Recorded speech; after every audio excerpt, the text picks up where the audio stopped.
Here we are.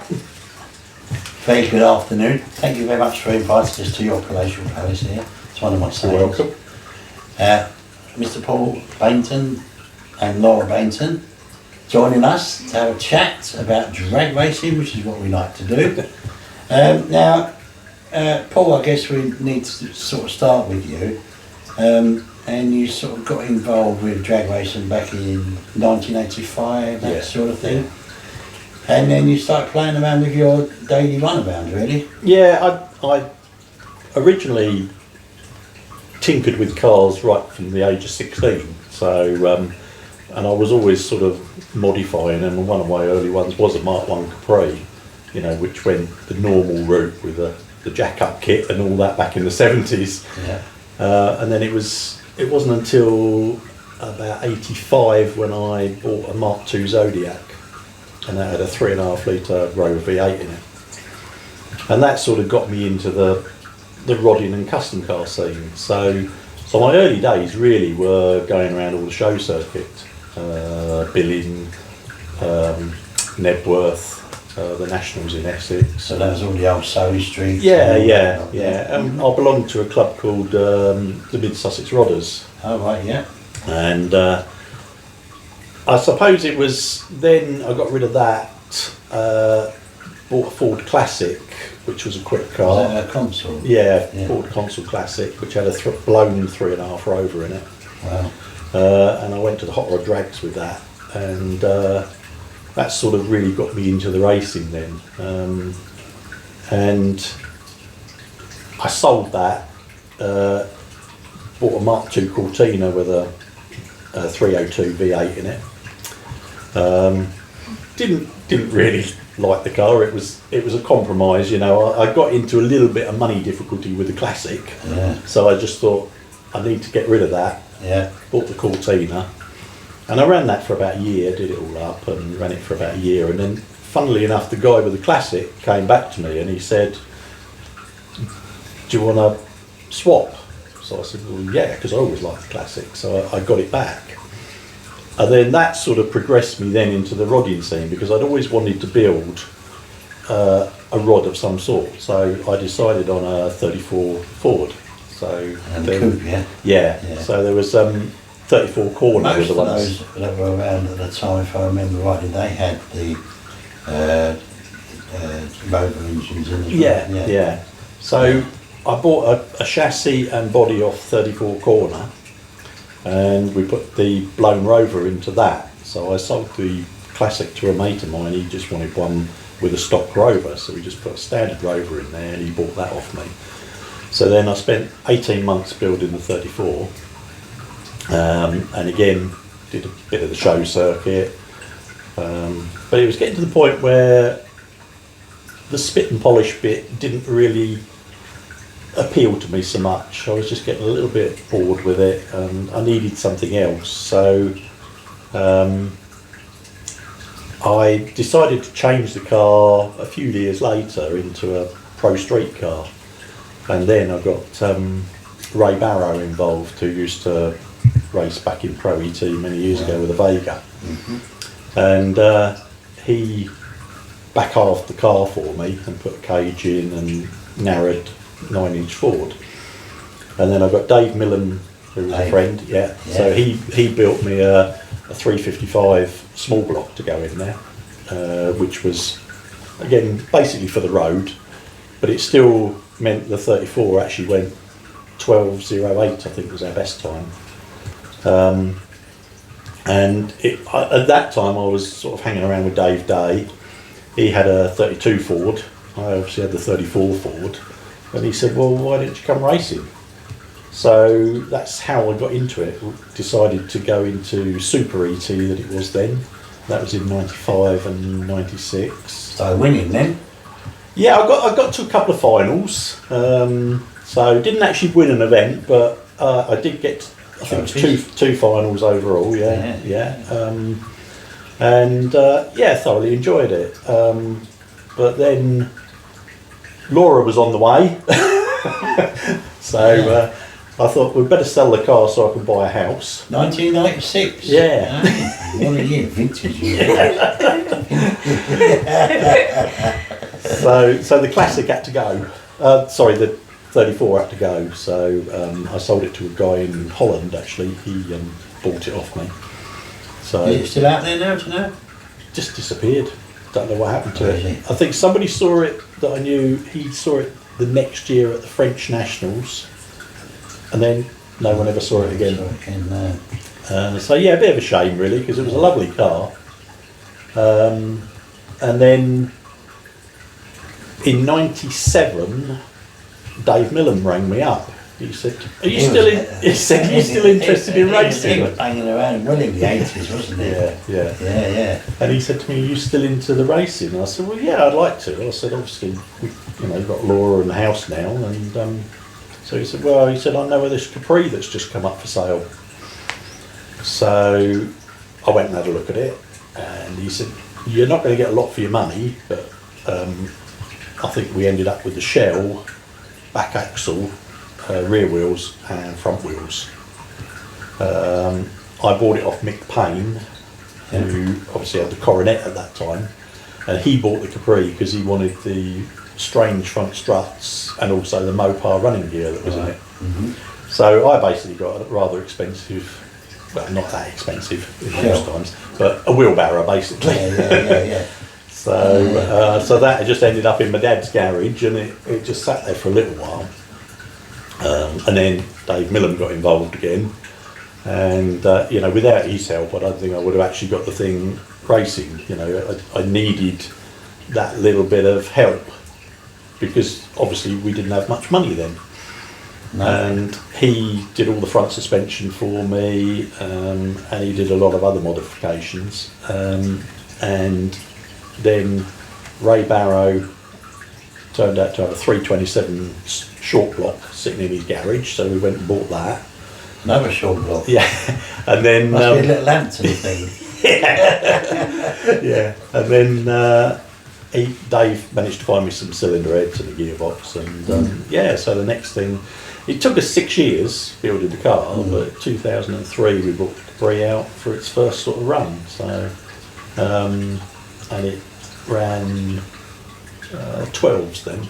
So, but we tweaked it up and managed to get it into the 11s, and eventually it ran 1090. Yeah. I did pretty much every meeting then, and it wasn't until 2007 that I actually won my first meeting at Avon Park.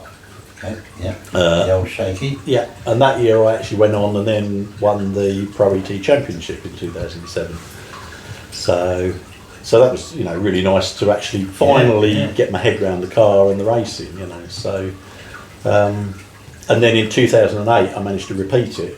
We won another event and we won another championship. Year on, yeah. Yeah, and I was the first one in Pro ET after the changeover, which was 1999. I was the first one to win back-to-back championships. So that was good.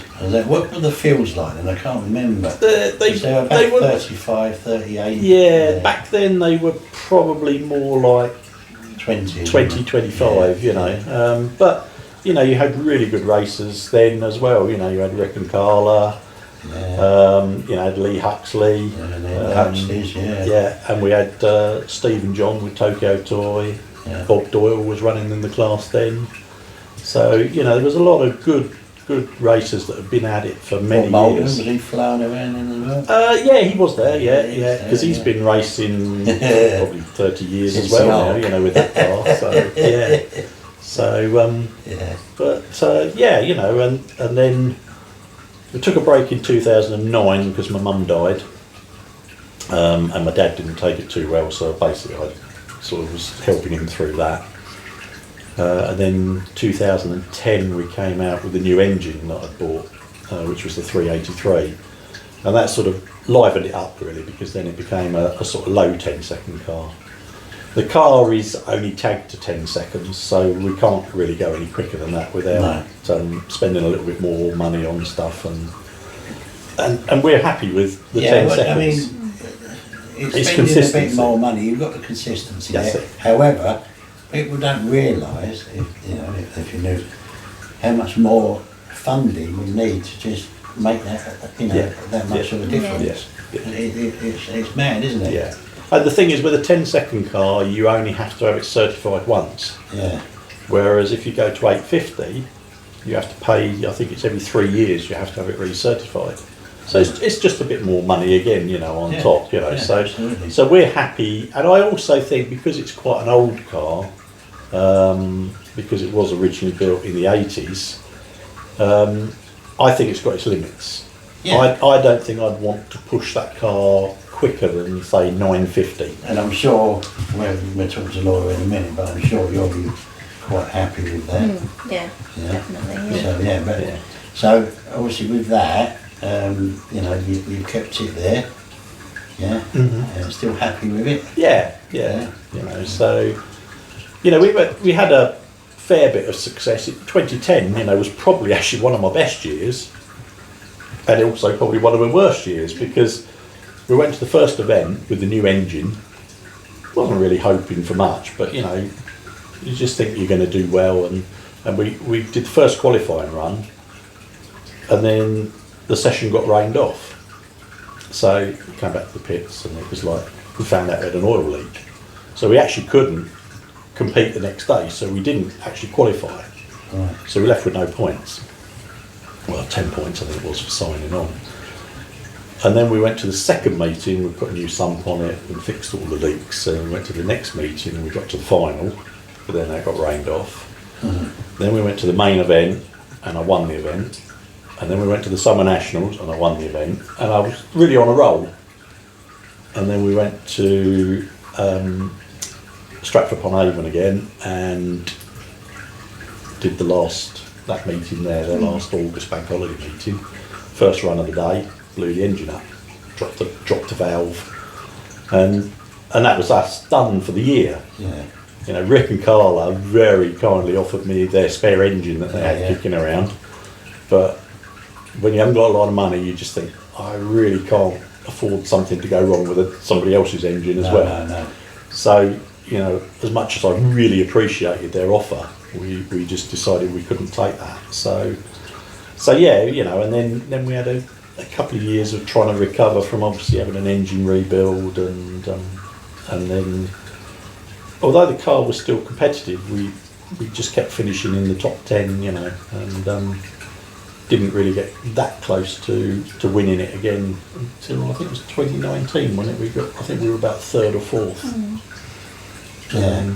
So the car was... That was your last one then? Yeah, 2019 was my last go in the car, and that was at the Easter meeting, and I just decided I was struggling to drive the thing. It's always been a very cramped car, and when I'm sitting in there, my knees are up around my chin, and it's just not comfortable to get in and out. But you're quite tall people, aren't you? So, And I've always had back problems, and now I've got knee problems, and it's not worth the effort trying to get in there. So you decided then, about time I became crew chief then? Yeah. Laura had already been driving for a few years then, because she started in 2015. Yeah. And she was doing really well. You used to share then, didn't you? Yeah, because I used to do Stratford-upon-Avon, and Laura used to do Santipod. So it worked well like that, but now that we're really down to one track, I think we'd have to split it so much, and it just, with all the equipment that you have to buy now, I'd have to have another neck device, another race suit, a new crash helmet. I just can't really justify the expense, as well as trying to get in the car now. No. So I still feel I could be competitive if I could get a car that I could fit into. That's your mindset, isn't it? Yeah, but... So anything that you would take on board to drive now? Or have you got so in? I think for me it would have to be some sort of American car with plenty of room inside. Yeah. But haven't really got the budget for two cars. No. And getting them both up there and stuff. Anyway. And the thing is, that car we've had really since Laura was born. Yeah. there's no way she's going to let me sell it. I'm a bit No, no, no. attached. She gets attached to her cars. Yeah, take it shopping. That's it. Yeah. I can't understand that. So, obviously you introduced Laura to it. What made you want to move into the drag racing world then? It was Obviously you just, done a little bit too. When you done your juniors, did you go in straight modified, or was it just normal It was just a standard junior. standard junior? Yeah. Mm-hmm. So I just did that for a day. That was back in 2007. Yeah, you're about 10 then. Yeah. So you got the So bus. yeah, it was great. Yeah, I loved it. Yeah, and then so- now you're Capri Yeah, and enjoying it. yeah, I love it. Yeah. So I will go back in a minute to Paul, but with doing what you're doing, obviously you were talking earlier about the Christmas tree and everything else, and getting A bit more consistent. a bit more consistent with it, obviously, but it's not easy when you've got a car that's alongside you goes first, and then you've got to get, Yeah. you know, it is on the bracket side of things, but you know, you're good at it, aren't you? And Yeah. so, what's your memories? You had really good memories driving the car? Yeah, yeah. What sort of memories have you had? So I would say, well, a couple of years ago I did runner up at main event. Yeah. So that was really good. Yeah. Yeah, because I was sort of getting to like third round and then going out. So I'd never been past that third round. So it was really great getting to a final. So Yeah. And it was a close final. it was, yeah. It was did, she did a 006 red yeah. against Yeah. Kirsty Tram, you know. It was, Oh, you know, she knew she had to be there or Yeah, thereabouts, yeah, you know, yeah. so yeah. Yeah, so it was great fun. So Yeah. Yeah. yeah. So that's good memories. And Yeah. you go up there, we've all experienced, like you were saying, the rain offs, and you know, you think, oh, we're going to get this, and it rain. Yeah, yeah. And you know, so that's always a problem. I've even been up there when it snowed before, Easter. Yeah, I did, because I got to the final of that one at 2008 Yeah, that's against it, yeah. against Lee Huxley, and Mm. you know, I actually misdialed the car because I thought the track was going to be rubbish, Yeah. and they actually turned that track round after it had snowed again, and the car was quick again, you know, Yeah. and it was amazing, yeah, completely threw me. Yeah. So, but yeah, well, I had one meeting actually where I went up there. I think it was the Euro finals one year, and I didn't turn the wheel. I literally got the car off the trailer, took it Yeah. out to scrutineering, came back, and then it just rained all weekend. Yeah, I mean, when that happens for you guys, and then you've got all the guys come over from Sweden and everything, I mean, that is, it's soul destroying, but unfortunately that's the nature of the Yeah, beast, definitely. you know. But yeah, so if you're going to win a championship, then the last thing you want is a bit of rain and stuff like that, yeah. Yeah. So what about you then, Paul, your memories? You know, you've been doing it a long time now. I think I was always fairly good at the reactions. So even though when we had a slower car, I didn't mind. I actually quite enjoyed leaving first. You know, a lot of racers don't like doing that. You know, because you run the risk of cutting a red light. But I always think if you can leave and you can get consistent on that tree, you actually put pressure on the other person. Yeah. So although we had a slower car, we were going rounds because, you know, because of the reaction times, and the consistency of the car at that time. Yeah, hot stepping it, Yeah, you know, but I had a lot of good races against Rick and Carla and Bob Doyle and Not against Dave at all? Dave. Eh? Did you ever race against Dave? yeah, I did actually with the coupe once. Yeah. But he won't remember it because I beat him in that one. Well, surprise. No. That's a bit interesting. Yeah, so, yeah, no, but no, you know, because I mean, they're in a completely different class now. They're doing the eliminator, street eliminator. You know, double turbo on it and, you know, holding it on the line. And, you know, that's, you know, when you're up against someone like that and they haven't got that, you're up against it all the time. But Yeah. if you've got the tree and you master the tree, you know, that's... That is the main thing. You have to get consistent on the tree, you know, because you can still win races by having a car that's not consistent on the actual run.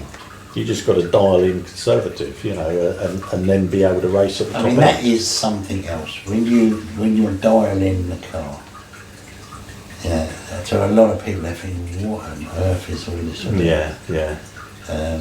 And you've got to get that car. So I guess yours is 990, 10... Well, we're running usually between 10.1 and 10.4 normally. Okay. But obviously our class starts at 850 up Yeah. to 1199, you know, so Yeah. it's quite a big bracket there. Yeah.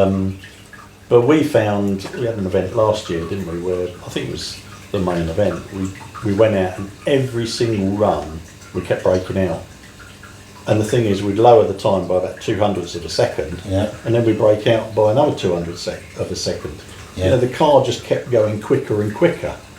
And it was so frustrating to try and get on the right side of it, especially now when you have such large fields, you know, and, you know, potentially you've got 18 people that won't qualify or something. Absolutely, yeah. It's crazy. And it does put a lot of stress on you actually when Yeah, you're racing, absolutely, because yeah. you put all your time and effort into getting there, and there's a chance you're not going to make eliminations. What do you think gave the extra power then, or the extra... Did you manage to get the grips with it? Yeah, the car, it was very strange last year. We were trying a few different things with it because we'd always had the big bonnet scoop on it, Yeah. and it made the car unstable, and it was actually unsettling Laura because if we had a windy run, a windy day, the car would start moving around at the top end and it would get really light. So what we did was we put a Carroll induction scoop on last Yeah. year, but we tried various things to make it work, and I sort of lost my way a little bit because I tried a ram air system, and then we tried a proper Carroll induction system drawing the air in at the back, and that made it slow. And then in the end we've actually just gone with the bonnet and left it all open underneath, and we now seem to have got back where we need to be. But over the winter we had to have the carburettor rebuilt, and I've had to change a lot of the ignition system because a lot of the parts were go back to about 2007, you know, Yeah. early on when we were racing, and it was just a case of, I think a lot of it was just getting a bit old. Doing all those changes and everything else, they're still available, you can still... Yeah. Everything's, you know, readily available, although engine parts do seem to be hard to get at the moment. Yeah, you know, yeah. when we had the engine breakage a couple of years ago, when we cracked the block, we got the block actually not too bad, but then we had to wait like 8 weeks for pistons. You know, and then you're waiting another 4 weeks for the valves and That's things. half a You know, season, yeah. isn't it? Yeah. So winter rebuilds now, you have to really get to the end of that last meeting, and you Yeah. have to know what you want to buy for the next season. Straight Otherwise, on, half the yeah, time yeah, you're not yeah. going to get it. Yeah, definitely. So, and that seems to be ever since COVID. There just doesn't seem to have been that. And now it's got even stop. worse now, coming over from Well, America. yeah. So, you know, a very, very different situation now. Yeah. But yeah, it's very, very complicated now, isn't it? So, how are you going to get on then this year? Hopefully well. Yeah. Yeah, always aim to do well. Yeah. But yeah, mostly I just want to enjoy it and Have fun. have fun, Yeah. good runs, and Are you looking forward to it? yeah. I think we felt after the first meeting when we did, because we didn't do Spring Speed, we just did the Festival of Power, Festival of because Power, yeah. we thought Spring Speed was going to be a bit cold, and it was a 2-day meeting, and we'd done a lot of changes, and we just thought we're not going to be able to set it up in that time. No. So we went for Festival of Power, also did the test day, and we actually found that we got quite a good setup in the car, because we did, I think there was 4 runs, wasn't there? Yeah. And we were like 1040, 1039, 1041, and then another 1040. You know, so the car was becoming consistent again, which is what we lost last The year. weather was quite okay. Yeah, yeah, For, you know, it was very chilly. yeah. very chilly. Yeah. And I think it was a headwind as well. Yeah.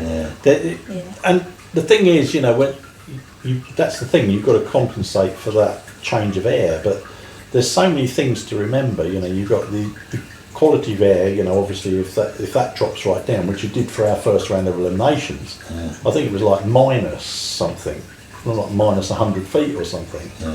And we thought, well, we'll stick with the 1040, and we ran a 1033. But our car goes slow in the morning, but as the track gets hotter, we go quicker. Yeah, do you reckon that's traction or? I don't know what it is, but it's a strange one. We just found that the air quality was getting worse, but we were going quicker, and that just didn't make sense to me. No. And instead of dialing what we knew the car would probably run, we kept thinking it's gonna go slower, and we were going quicker. So we kept missing the dialing. But this year we bought a weather station, so we're hoping that we can try and be a little bit more on the ball with the numbers. Yeah. I know a lot of people say, bracket racing is complicated, but it is. And it isn't. There's a lot to it, but at the end of the day, you're just predicting what your car is going to run. Yep. And you have to run up to that number and get as close as you can without breaking out. Go and breaking out. No, exactly. And it's such a leveler. And it can be the minute amount of breaking and out. it's such a leveler because it means that we can race on a low budget, but race someone who's got 100 grand invested in their car. Yeah. Because it just gives you that chance to. They make you feel better. And the thing is, we don't have any gadgets on our car, so we don't launch with a trans brake. We're on foot brake. And I make her change gear, so she has to change gear. So because a lot of them have auto shifters. So on that then, what you 5 on that one? 5 speed on that? 3 speed. 3 speed. 3 speed. Yeah. So she's got 2 gear changes when the shift light comes on. Yeah. And obviously you're doing watching the tree, the shift light and everything else, but you got it. Yeah, Definitely. Yeah, that's cool. But I've always, I always think keep it simple. A trans brake is another thing to go wrong.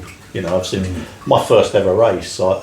I was against the number 1 qualifier and I won it because he went to go on the stage, pressed the button and just kept going. And he just said, the trans brake didn't work. Yeah. So, we keep it on the foot brake. Sophistication sometimes doesn't always. Exactly, yeah. Old school. Let's have it. Definitely, keep it simple. Yeah. So what can we expect from you this year then? What do you think? I'd like her to win an event. Yeah, I would like to. Yeah.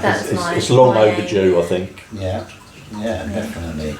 She knows she can do it. It's just doing it. Is there? I know that there's things out there where you can watch the lights and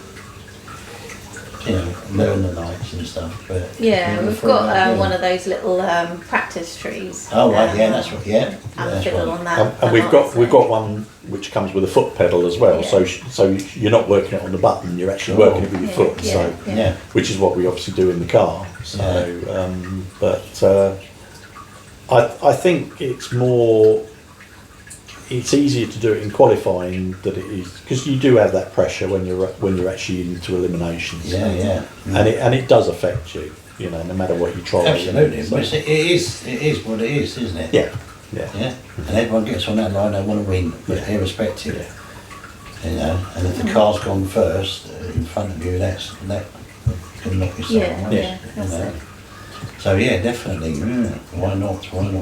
Oh well, let's get you a trophy this year then. Yeah, hopefully. Yeah, why not? Yeah, I think you should. Yeah. You're the right man, yeah? Yeah. Listen. I'm sure you do. Yeah, I do always. Yeah. And I'll be really pleased if you do because so we can expect wonders this year. Yeah, definitely. Go out there and as they say, kick some arse. Yeah. Definitely. The good thing about it now is I don't actually have to pay for the race meetings because our business is doing quite well. she pays for the meetings now, so I am just crew chief. Absolutely, regular gloves. You've got gloves, you've got, yeah, and a hat. And, Yeah. yeah, that's it, yeah. Yeah. So, Yeah, no, that's cool. Yeah. It's been absolutely amazing. Is there anything else you want to add now? I don't think so. No, I think. I think, you know, it's been an interest.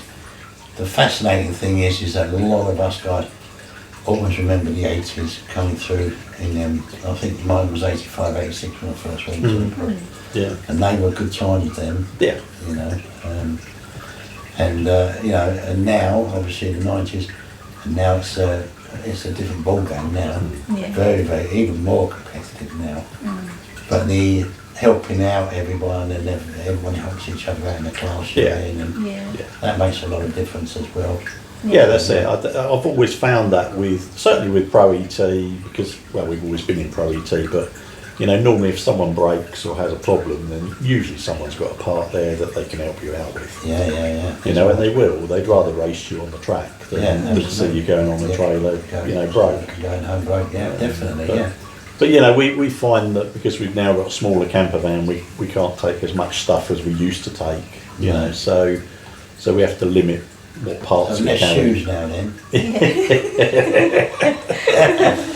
You're a lady, Yeah, aren't you? yeah. Yeah. But I think most of the classes are the same. I think they will always help out, you know. Yeah. And, but I think the shame about Pro ET is it's just got, I won't say too big. I think if we could run a 64 car ladder at every meeting where we've got above, say, 45 entries, then I think that would be better. But we have to get to 50 in order to run that People 64. are starting now to come away from Pro ET, moving up to Super Pro. Yeah, yeah. But then for your car setup, that's not going to be. No, you know, we will always probably be running in Pro ET, I think. Yeah. I think if we did decide to tag it to 850 and go a little bit quicker, then I'd probably try Supergas. Yeah. Because, again, I don't think we'd want to go much quicker than, like I say, 950 with that car. So you'd have to, if you went Super Gas, you'd still be coming up against the dark with engine. Yeah, that's it, because he's doing that now, and Yeah. Bob's obviously doing it as I was well. doing it as well, yeah. And doing it quite successfully. So Yeah. So I think we would like to try another class sometime because we've always done Pro ET, but I just don't. You know, I just haven't got the budget to No. get more power out of the car. No. So I think we probably will stay where we Stay are. where you are and just enjoy it. Yeah. Go out there, have fun. You know. Yeah. You know, Carry on working hard. the main event we've got 56 entries, I think. That's you what I know, mean. but at least that's going to be hopefully a 64 car ladder because Yeah. they'll be over the 50, Yeah. assuming everybody turns up, Yeah. which takes the pressure off it a little bit. Yeah. Because it doesn't matter if you then qualify 40th or 50th, No, you know, because you because can't you know do you're that. going to still run Get through. eliminations. Yeah. Definitely. Yeah. So I think that's the only bit of it I don't like is when there's so many that don't qualify. Yeah. Um, It's a long weekend there, isn't it? And then you didn't qualify in round one, yeah. and then that's hard. That's it. Yeah. So, Yeah. It's been amazing. Thank you very much for your. Thank you for coming your down. time. Thank you. Yeah, it's been nice doing this. So we'll see you just next week now, isn't it? The main event. yeah, it's not far away, so yeah, I need to pull my finger out and get the car ready. Yes. I've been doing decorating, so Ah, yeah, I need to get back out there. so It doesn't need a lot, it just catch up with you yeah. in the Pro ET pits. I think possibly next week I'll be touching places with Brett Featherstone. Yeah, Because yeah. he looks after you, doesn't he? So he only is on the road from me. Right, yeah. So he's all right. Yeah, so, yeah, no, it's great because these classes sometimes get forgotten about and, you know, Yeah. it's good. So, yeah, absolutely wonderful. Thank you so much. That's all right. That's all right. Pleasure. All right. And we'll get it out to you as soon as possible and, yeah, Yeah, no worries. you'll be stars. Go out there and win. Yeah.